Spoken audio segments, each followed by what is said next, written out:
Bom, pessoal, meu nome é Cláudio.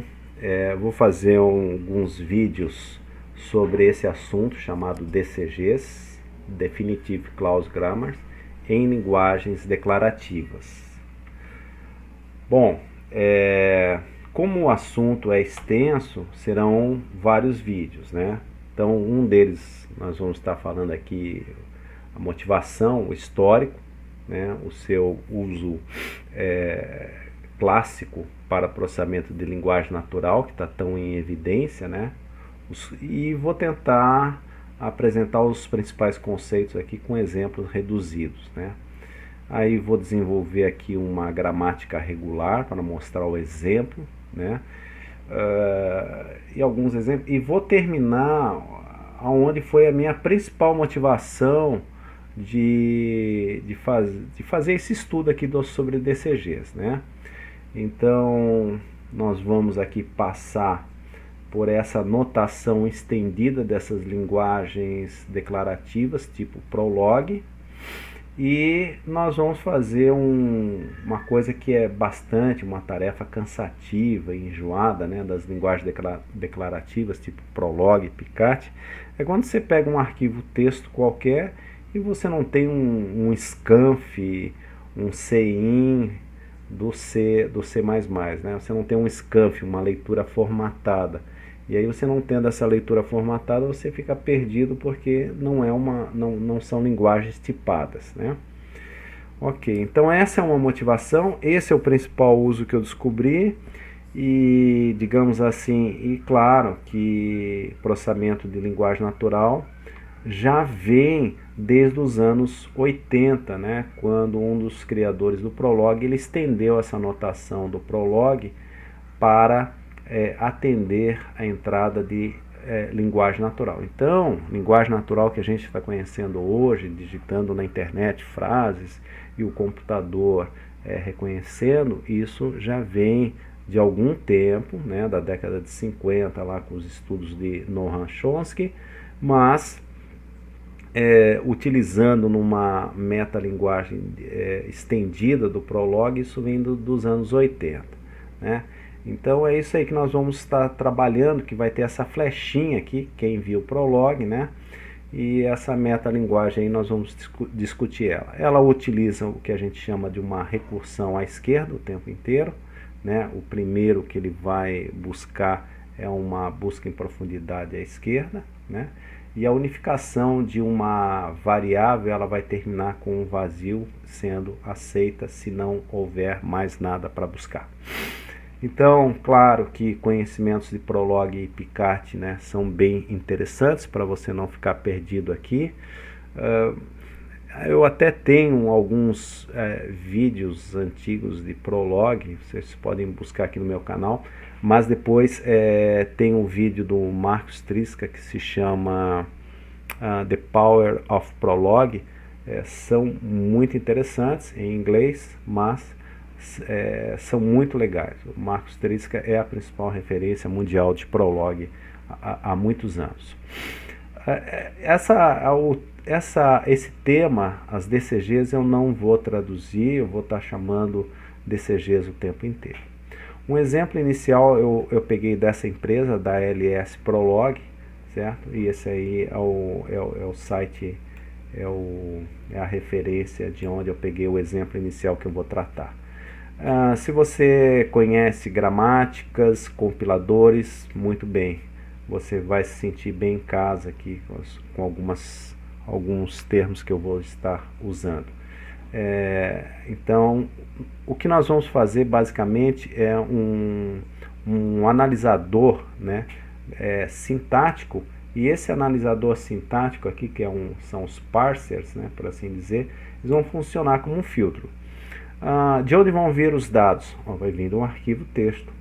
E aí desse arquivo texto eu vou passar por esse parser e eu vou recuperar somente os tokens que me interessam, né? Somente os objetos que me interessam, que é a minha leitura de arquivo. Então, gerar palavras, bem como verificar se uma determinada frase está na sua ordem correta, né? Então isso aí é um assunto dessa área de linguagem natural, né? e essas DCGs atendem bem esses requisitos. E no nosso caso aqui, eu vou estar usando para outra coisa, né? Fazer uma coisa até mais que seria simples nas outras linguagens e não tão simples em Prolog, mas vai ficar muito elegante, como vocês vão ver no final dos demais vídeos. Bom, aqui está basicamente os exemplos já que eu preparei, né? Então, como não dá para andar não dá para olhar todos esses exemplos, pelo menos esse 10_npldcg.py, todos eles estão com a extensão .py porque eles rodam também no Picat, mas eu vou mostrar eles rodando aqui no SWI Prolog por facilidade. Então, provavelmente esse item 3, talvez eu pule. Aqui no item 4, gramática regular e uma livre de contexto. São dois exemplos bem legais aqui. E aqui já do item 5, 6 e 7, que vai ser a questão da leitura formatada já de um arquivo. Vou pegar um arquivo que vai ter dados e vou fazer uma filtragem desses dados e ler ele utilizando as DCGs. Então essa é a motivação. A sequência aqui seria um vídeo para esse primeiro caso. Aqui no segundo vídeo eu quero mostrar o encadeamento das regras, não fiz esse vídeo. Aqui o item 4 eu achei muito interessante, principalmente quem for estudante aí que já tenha um conhecimento aí de gramáticas de Chomsky, né, a hierarquia de Chomsky, vai estar bem em casa aqui. Item 4 e daí os 5, 6, então seriam aí uns 4 vídeos aí que nós teríamos à frente. Então, senão o assunto é muito extenso. O próprio Trisca aí, o vídeo dele é de mais de hora. Muito bem, vamos começar então com esse exemplo clássico.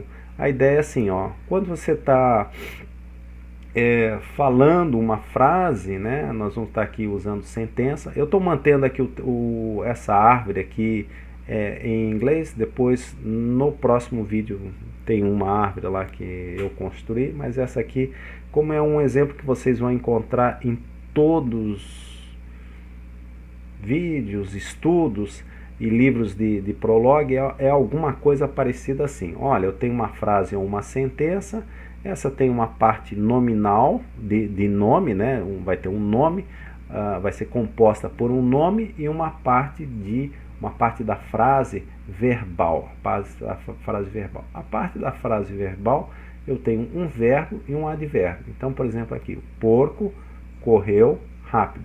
Então, a ideia aqui, ó, da esquerda para a direita, ó, né, começa com o porco, depois ele encadeia para correu o verbo e depois para o advérbio dele. Então, por isso que se chama a ideia da DCG, dessa montagem e como ela vai sendo feita, ela tem essa recursão eminentemente rígida à esquerda.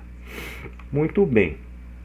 Trocando em miúdos, esta árvore gramatical aqui, nada mais é do que você ter, como se diz assim, uma espécie de um filtro. Então, olha, eu tenho algo rigoroso aqui que eu quero que reconheça.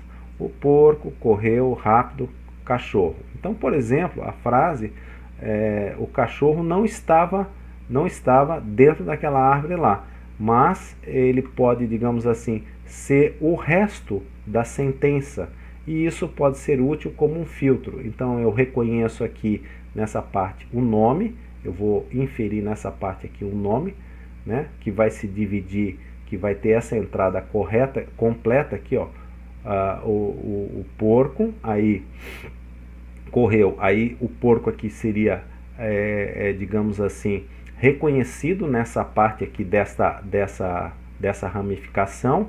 Então aqui ele não aparece mais como sendo a entrada do próximo filtro. Então aqui eu tenho um filtro e aqui eu tenho um próximo filtro. Então correu rápido. Agora aqui eu vou entrar nessa derivação aqui. Quando eu entrei nessa derivação aqui, ó, correu rápido, cachorro. Então o verbo foi consumido, então saiu run, foi consumido. Fast dog, então entrou no advérbio aqui, nesse advérbio aqui. Então o fast vai ser consumido e vai sobrar o resto do cachorro. Então essa utilidade você tem aqui uma gramática e teve uma entrada e ele fez exatamente um papel de um parser, né? E que ele inferiu aqui o cachorro como sendo uma parte extra ou um resto dessa frase aqui, tá? Lá no final do nosso assunto, nós vamos estar usando exatamente esse conceito. Muito bem. Então, essa extensão das DCGs, agora nós temos que escrever tudo isso aqui em código. Então, essa é a motivação das DCGs. Escrever tudo isso em código. Como é que nós vamos escrever? Basicamente, a sentença ela vai ser composta por um porco, por um body aqui, ó, body, não do pig lá, estava confundido, ó, cabeça, corpo 1, corpo 2 até o N. Muito bem, na verdade, então, que vai ser o assunto da segunda aula aí, do segundo vídeo, é assim, eu vou ter uma entrada T0 que vai inferir um resto T de N aqui para ver se vai dar uma verdade, né? Mas ele vai passar de um T0 para um T1. Um T1 vai ser uma entrada de uma segunda parte de um T2 e assim sucessivamente, como foi o caso aqui, ó. Eu tinha uma entrada, aí ele foi consumido. Essa entrada que foi consumida aqui, ela vai ser uma nova entrada para essa e até eu terminar aqui essa entrada. Então isso aí vai ser um próximo tópico. Muito bem, essa metalinguagem, ela vai dar uma extensão a ser escrito isso em linguagem natural. Então, olha como é fácil de escrever esta árvore aqui, ó. Então, basicamente é um nome, flecha, ó, é 2 tracinhos e um sinal de maior. Aqui é um símbolo de lista, cat, cachorro, ponto, tem que terminar em ponto lá. E aqui eu tenho os 3, não necessariamente estão na ordem, que é um nome. A sentença, ó, a sentença que é a árvore principal é nome, verbo e frase, né? Um verbo pode ser simplesmente um verbo e uma frase verbal tem um verbo e um advérbio. O verbo pode ser correu ou chased, ser caçado. O advérbio é longe, para longe, away, ou um rápido, né? Então, essa notação aqui já é a nossa metalinguagem. Esse é o ponto, tá ok? Então, nesse momento agora, né, eu vou, como se diz, escrever isso aqui num código, ó. Então, ó, exatamente lá, ó, nome, ó, tracinho. Então agora nós estamos aqui num editor de texto, ó, verbo, frase, ó. Então aqui é um editor que está reconhecendo essa sintaxe do Prolog, por assim dizer. Advérbio, pronto, né? E acabou aí, acabou o programa, tá certo? A parte aqui para baixo são depois os testes que nós já vamos fazer, dentro da console, tá ok? Então, basicamente, ó, você tem que ter o Prolog instalado, né? Esse Prolog, ele já está aqui instalado aqui nessa máquina, né? Então, e o código que eu tenho aqui nesse caso, que eu quero fazer a demonstração, é esse número 10 aqui, é esse código aqui, ó, número 10, tá certo? Ó, esse número 10, certo? Então, SWIPL, carreguei, Ctrl L eu dou uma limpada, aqui eu carrego ele, certo? Ó, já carreguei o programa, tá certo? Como é que eu vou executar isso aqui? Então, eu sei que, desculpa, basicamente eu sei que eu vou ter que deduzir algumas dessas minhas frases. Então, vai existir um predicado em Prolog chamado frase. Ele vai pegar o meu predicado principal, sentença, certo? E vou perguntar que frases válidas eu consigo construir com aquela árvore gramatical. Então, por exemplo, eu estou colocando aqui, ó, 2 argumentos da entrada que tem sentença. E depois sentença, logo se esses são dois argumentos, esse frase aqui é um meta-predicado. Então ele está escrito lá na base do prologue, definido dele interpretar a chamada dessa sentença. Então aqui, ó, gato corre. Então isso é uma frase válida? Claro que é. Basta a gente olhar, basta nós olharmos aqui no caso aqui na frase aqui, ó. Se a gente olhar aqui, ó, sentença, não é um gato, é o primeiro que ele pegou agora aqui. Agora um verbo frase, ó, ele também tinha uma regra aqui que poderia ser simplesmente um verbo. Quem ele pegou? Run, que foi o primeiro. Então, quem sabe prologue, né, já vai tentar verificar que, na verdade, isso aqui ele vai seguindo uma pilha, né, de cima para um sistema de uma pilha que ele vai varrendo de cima para baixo. Tá ok? Então, por isso que deu esse primeiro resultado aqui. Então, dou um ponto e vírgula, next, a próxima resposta, né? Então, ó, o gato foi caçado, o gato correu para longe, o gato correu rápido, o gato correu para longe. E aí são todas elas as combinações iniciadas com gato. Então, e aí sempre aqui a saída foi correu ou chase por conta da árvore gramatical e do que eu tenho na minha base de dados. Ó lá. E aqui vão todas as frases. Muito bem. Então tem um monte de respostas, eu não vou mostrar todas elas aqui, né? Então, mas o que a gente pode ainda trabalhar aqui, algumas coisas assim. Eu quero saber quem correu para longe, por exemplo, né? Então eu quero que o meu término seja um away, né? Então eu já sei que o gato correu para longe, é uma resposta válida.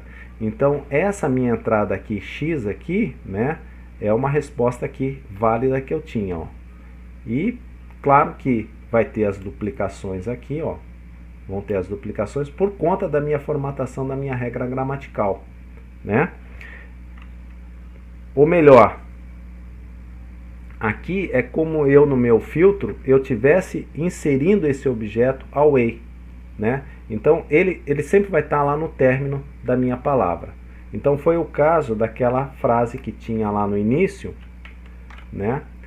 Era o caso lá da minha frase do início, que tinha dog lá no final, né? Então o gato correu do cachorro, né? Foi uma solução. O gato foi perseguido pelo cachorro, ele correu longe do cachorro, correu mais rápido que o cachorro, né? Na verdade não foi o gato, foi o pig, né? O porquinho, tá? Então, essa saída aqui formatada aqui, ó, em listas aqui, né?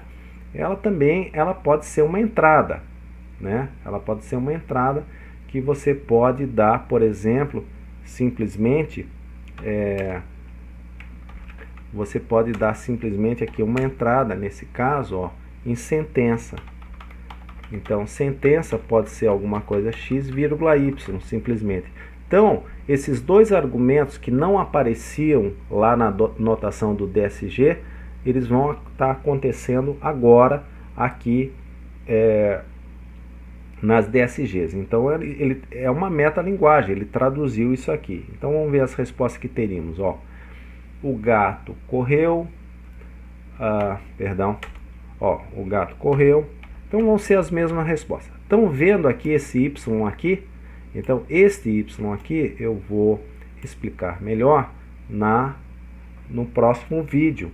Mas a ideia desse encadeamento que ele vai promover é de como essas regras foram efetivamente montadas por dentro por essa metalinguagem, né? Então, nesse caso aqui, por exemplo, se eu não quisesse ter esse y, que é uma variável anônima, que quer dizer, trocando em miúdos assim, esta é a parte inicial, e aqui ainda tem um resto de uma árvore que eu posso inferir, um resto de toda uma construção que eu posso inferir. Ah, não quero inferir nada. tá? Não quero inferir nada. Então, por exemplo, eu quero fazer uma prova das sentenças válidas. Então, sentenças válidas seria a ideia de colocar, de terminar com o vazio, né? Então, com o vazio, eu sempre vou terminar aqui. Opa, perdão, bote. Ctrl L. Aqui, eu vou terminar uma sentença sempre com vazio, ou seja, eu quero que a prova seja verdadeira. Então, nesse caso da prova sendo verdadeira, né, você coloca aqui, sentença vazia. O vazio é uma ideia de término de lista, término da minha entrada. Então, nesse caso aqui, eu vou ter todas as frases que são corretas naquela gramática daquela sentença ali em questão. Ó. O gato correu, opa, o gato correu, ó, todos eles. Essas respostas aqui são iguais a que nós tínhamos dado aqui, ó, anteriormente aqui, ó. São iguais, né? Então, aqui eu estou pronto, né? Eu estou montando frases corretas, então eu estou usando as DSGs para processamento de linguagem natural aqui para ver se a frase está correta ou para verificar que frases eu poderia estar falando corretamente, né? Então eu não quero tornar essa parte aqui inicial muito extensa. Deixa eu só agora aqui só um minutinho. Aqui. Muito bem. Então só agora aqui, ó. Na verdade, isso aqui eu vou discutir no próximo vídeo, ó. Como é que vão estar sendo construídas essa metalinguagem do verbo, né? O verbo estava aqui, ó, e de repente em Prolog ele foi traduzido dessa maneira aqui, ó, certo? E também vou explicar melhor como é que a sentença com dois argumentos foram construídos e por que eles foram construídos dessa maneira. Deixa eu ver se tem mais algum experimento aqui que poderiam fazer, ó. Depois vocês podem botar assim, que o gato seja alguém no final, ó. Vocês podem colocar aqui que o gato seja alguém no final, ó. Com abort, Ctrl L, ó. Você pode dizer, eu quero todas as frases que comecem com um cachorro e tem um gato aí no final. Opa! Tem um gato aqui no final, ó. Comece com que na verdade é assim, que tenham esse gato ali e o cachorro poderia fazer uma parte, mas ele não está sendo mostrado aqui, ó, porque ele não houve o casamento aqui de um X completo, tá? Ó, então todos eles que terminam com gato e digamos o cachorro aqui poderia estar aqui na frente da minha então eu posso colocar no fim algumas coisas e algumas coisas no início, né? Só que tem que tomar um certo cuidado, que tem que seguir as regras de listas que o Prolog é tão mandatório. Muito bem, então eu vou parar por aqui esse exemplo, senão a coisa vai ficar muito estendida, e na próxima nós vamos começar a partir desse slide aqui, tá ok? Obrigado por enquanto, né? E até o próximo vídeo.